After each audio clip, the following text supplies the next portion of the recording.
நன்றி சபாநாயகர் அவர்களே.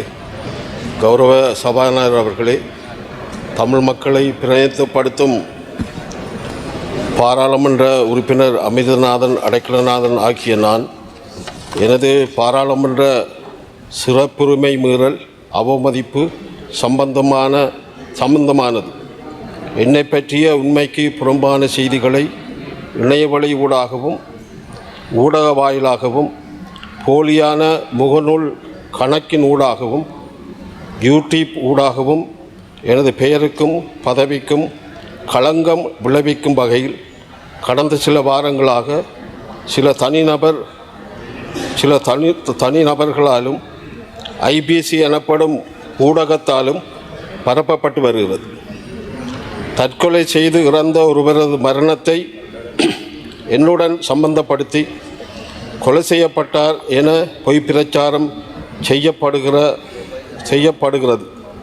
மேலும் பொய்யான தனித்தனியான துண்டாக பதிவு செய்யப்பட்ட தொலைபேசி உரையாடல் குரல் பதிவுகளை வெட்டியும் ஒட்டியும் திரிவுபடுத்தியும் தவறாக சித்தரித்தும் எனக்கு எதிராக பயன்படுத்தி போலி முகநூல்களில் பரப்பப்பட்ட செய்திகளை ஆதாரமாக கொண்டு முகநூலில் பதிவேற்றுமையால் எனது கௌரவத்திற்கும் தனிப்பட்ட மரியாதைக்கும் நம்பிக்கைக்கும் பொதுமக்கள் மத்தியிலும் அரசியல் பரப்பிலும் சர்வதேச மட்டத்திலும் பங்கம் விளைவிப்பதோடு தவறான தோட்டப்பாட்டையும் ஏற்படுத்தியிருக்கிறது.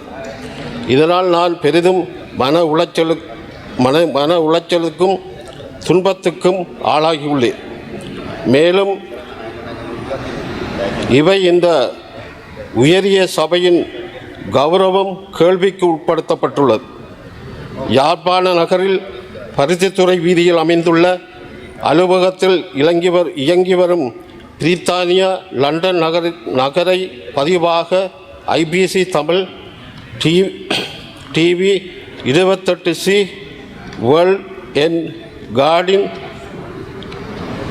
நோட்ரோல் UP 5 போக்கியூ ஜே யுனைடெட் கிங்டம் கொண்ட இணையவழி ஊடகம் சில தனிநபர்களை அழைத்து எனக்கு எதிரான மேற்கூறிய கருத்துக்களை ஒளிப்பதிவு செய்து வெளியிட்டுள்ளது. இவ்வூடகத்திற்கு ஸ்மார்ட் மீடியா குரூப் என்னும் பெயரில் அனுமதி இலங்கையில் வழங்கப்பட்ட பின்னர் பாதுகாப்பு தரப்பினரால் தடை செய்யப்பட்டுள்ளதாக அறிகிறேன்.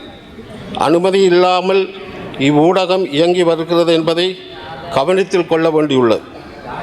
காலைக்கதிர் என்னும் இணையவழி மஞ்சள் ஊடகம் 11/11/25 வெளியிடப்பட்ட எனது பெயரை குறிப்பிட்டு நான் கைது செய்யப்படுவது உறுதி என செய்தி வெளியிட்டுள்ளது.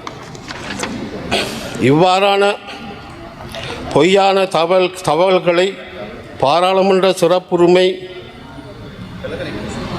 அதிகார சட்டம் 22(2) பிரிவினை மீறும் செயலாகும்.